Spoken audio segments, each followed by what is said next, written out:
You're listening ad-free on Amazon Music.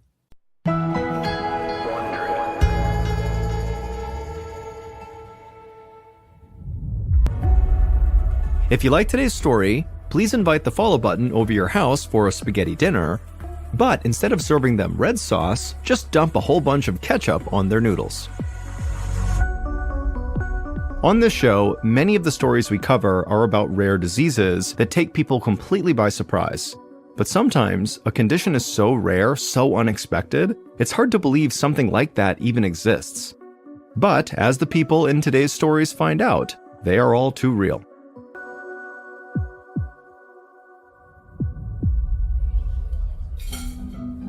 On a Sunday night, just after Christmas in 2015, 27-year-old Kayla Hansen weaved through the crowded dining room of Grimaldi's, a popular Italian restaurant in Peoria, Arizona.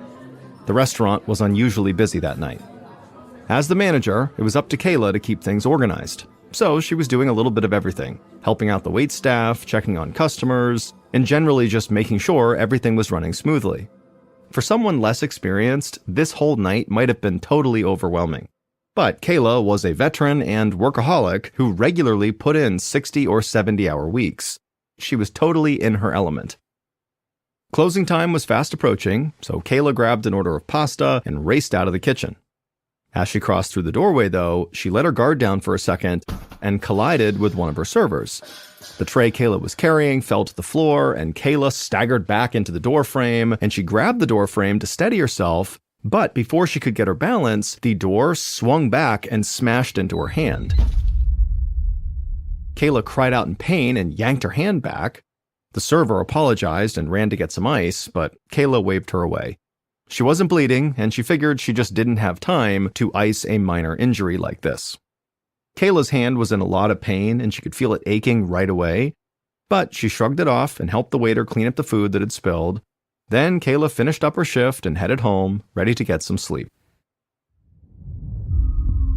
The next morning, Kayla woke up and felt a throbbing pain in her right hand. She looked down and saw that it was totally swollen and the skin was bright red and tender. It didn't look good. Kayla groaned in frustration. She was supposed to meet her friends for a hike later, but as much as she wanted to ignore the pain in her hand, she knew she really needed to change her plans and go get her hand checked out by a doctor. So she texted her friends and said she would not be able to go on the hike that day, and then she called her primary care doctor and got an appointment for later that day. By the time Kayla got to the doctor's office that afternoon, her hand was really hurting. But when the doctor examined her hand, he told Kayla she had just bruised the soft tissue. Her hand wasn't broken, so the swelling would eventually go down and she'd be fine. Kayla was totally relieved to hear this. It would have been extremely difficult to work at the restaurant with a broken hand. So Kayla figured she'd get better in a couple of days and really just kind of stopped thinking about her hand. It still hurt, but it didn't feel like an urgent matter. 2 weeks later, Kayla was in her bathroom getting ready for the day, trying to brush her hair with her uninjured left hand. Her right hand, the damaged hand, was still swollen and tender, even though it had now been 2 weeks since she hurt it. The swelling really had not gone down at all, and the pain seemed to be getting worse every day. In fact, the pain had gotten so bad on several days over these past 2 weeks that she'd had to call into work sick. Kayla could not afford to keep taking time off of work, so she was starting to feel really worried about her hand again. Kayla fumbled the brush and shook her head in frustration. Then, just kind of out of instinct, she picked the brush back up with her damaged hand, and as soon as she grabbed it, it felt like an electric shock ran up her right arm. Kayla immediately dropped the brush and then grabbed her injured hand. She could feel the skin was incredibly hot to the touch, and it almost felt like it was on fire from the inside out. It was so painful. And now, also, her right arm hurt too, and it was beginning to swell just like her hand. Kayla realized she just couldn't push through this pain any longer. It was horrible, and so she decided she would go back to her doctor. Later that day, Kayla was in her doctor's office as the doctor was examining her swollen right arm. It took Kayla everything she could not to scream out in pain every time the doctor very gently pressed her hand or arm. After the doctor finished his exam, he told Kayla that this was clearly more than just a bad bruise to her hand. But it was not clear to the doctor why Kayla was in this much pain. Her tests and x-rays showed nothing was wrong with her.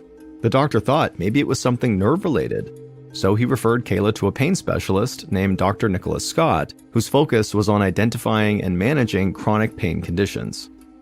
Kayla very carefully cradled her right arm as she thanked the doctor, and then she got up to leave. She hoped Dr. Scott would be able to help her, because she really didn't know how much more pain she could bear. A couple of weeks later, Kayla arrived at the Arizona Pain Clinic for her appointment with Dr. Scott. She hoped he would have an answer for her so she could get better and finally go back to her old life. Not only was she missing work all the time, but Kayla was also in too much pain to go hiking or fishing, or really do much of anything that she used to do for fun. Kayla waited in the exam room for a short period of time before Dr. Scott entered. His calm demeanor put her at ease, but she couldn't help but flinch when he examined her hand, which was still swollen and still had these bright red blotches all over it. Once he was done, Dr. Scott asked Kayla if she knew what might have caused the injury. She told him about her busy night at the restaurant at the end of December and how her hand had gotten smashed in a door, but she didn't see how such a minor injury could cause this much pain and swelling and over such a long period of time. Dr. Scott nodded and told Kayla he could not find any tissue damage or broken bones, just like her other doctor. However, he believed she had developed a rare condition called Complex Regional Pain Syndrome, or CRPS, that can develop after there's been nerve damage. He explained that a nerve in Kayla's injured hand was misfiring and sending signals to the brain that she was in extreme pain, even though the original hand injury was not that bad. Dr. Scott told Kayla that there was no cure for CRPS, but they could find a way to manage the pain and the burning sensation until it went into remission.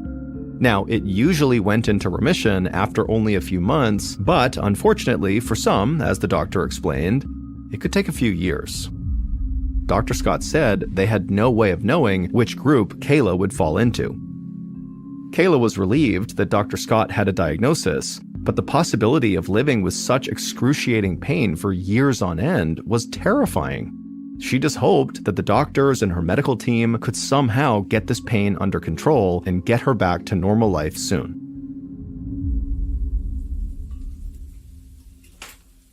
About 9 months later, on December 16, 2016, Kayla was in her kitchen struggling to cook some dinner. None of the pain treatments that Dr. Scott tried had worked. Over the past few months, the horrible burning pain in her right hand and arm had spread across her feet, hips, knees, neck, even her head. Basically, Kayla felt like she was on fire 24 hours a day, 7 days a week. Kayla had lost count of how many times she'd been to the emergency room, but no matter what the doctors tried, the pain never lessened. She could barely get out of bed, she'd had to quit her job, and now she was relying on her family to help her financially. Kayla had worked so hard for so long to build her life, and now it was all crumbling all around her, and it seemed like there was nothing anyone could do to help her. Even worse, really dark, depressing thoughts began to cloud her mind every day. All she wanted was for the pain to end, even if that meant falling asleep and never waking up again.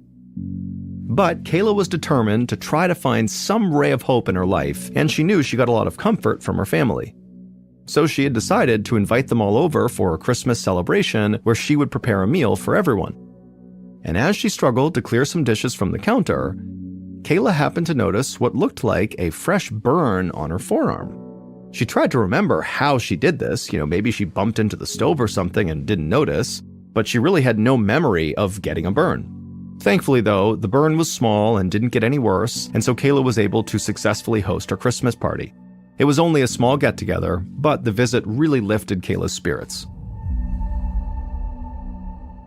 But on the morning of December 20th, so 4 days after that Christmas party where she noticed that burn on her arm, Kayla woke up to find that her forearm, from hand to elbow, was now completely covered with these small circular burns, just like the one she had noticed 4 days earlier.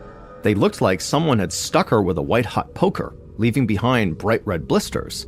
But obviously that wasn't happening. These burns were somehow forming from underneath her skin. Kayla was shocked, and she lifted her arm up to get a better look. When she flexed it at the elbow, the movement caused the burns to crack open and start to bleed. It hurt so much, Kayla couldn't even think. She immediately laid back down and kept her arm at her side to avoid causing any more damage. Horrible thoughts began to fill her mind as she lay there in bed that morning. Kayla imagined grabbing a sharp knife and just cutting her arm off to escape the pain. She kept thinking about the incredible relief that would bring her. But then she realized cutting her arm off would be pointless because she knew from experience that these horrible pains she was experiencing would always eventually travel to the other parts of her body. Kayla gritted her teeth and then reached for her cell phone and called Dr. Scott. He was astonished by her alarming new symptoms. People with CRPS did sometimes develop burns like this, but Dr. Scott knew that was incredibly rare. In fact, it happens so infrequently within CRPS patients that nobody knew how to make it stop. So for now, the only advice Dr. Scott could give was for Kayla to get to the emergency room and hope the doctors there could do something to treat her burns. When Kayla hung up, she just started crying. She was in so much pain, she was so uncomfortable, and she knew that she was gonna go to the hospital because she was gonna do what she was told, but she knew they were not gonna be able to help her. No one could. Kayla was right. The doctors at the emergency room when she got there were totally baffled by her condition. The only burns like this they'd ever seen were from cancer patients going through radiation treatment. Whatever was doing this to Kayla was coming from inside her, and they just couldn't explain it. Kayla left the emergency room and headed home, still in total agony and feeling completely defeated. The days turned into months, the months turned into years, and at times, Kayla's situation felt completely hopeless. Somehow, she always found the strength to keep going despite the unbelievable pain she was always in. By February of 2019, over 3 years after she crushed her hand, Kayla had gone to over 50 different doctors and had tried almost as many medical procedures, but nothing had worked. Finally, though, on what felt like her millionth trip to the hospital for the burns that covered her body, the doctors were at least honest with her. They knew they couldn't help her, and they told her that, but they could at least tell her what was ailing her. She didn't just have CRPS. She had the worst case of CRPS they'd ever seen, and perhaps one of the worst the world has ever seen. Most people who suffer from complex regional pain syndrome have symptoms in a single arm or leg. Unfortunately for Kayla, she suffered from symptoms across her entire body.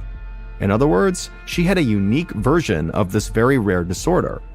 One doctor described it as stage 4, the most severe and painful form of CRPS. Kayla had long since learned why doctors sometimes call CRPS the suicide disease, but the doctor spelled it out in agonizing detail. The pain experienced by victims of CRPS can be worse than childbirth, broken bones, or even amputations. The suffering can get so intense that up to 40% of CRPS victims express a desire to want to kill themselves to get rid of the pain. Kayla winced at that last detail because she knew she fell into that 40%. She had had those dark thoughts.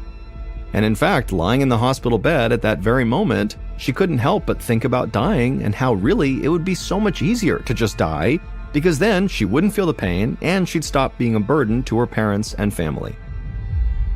Over the next few days, doctors and nurses streamed in and out of Kayla's room really just to see the patient with the extraordinary case of CRPS. Some even took pictures of her just for documentation. Kayla started to feel like she was not really a patient and more of an animal in a zoo exhibit. Then eventually, Kayla's doctors discharged her from the hospital after this latest flare-up subsided, but they were unable to offer any further relief from her crippling full-body pain.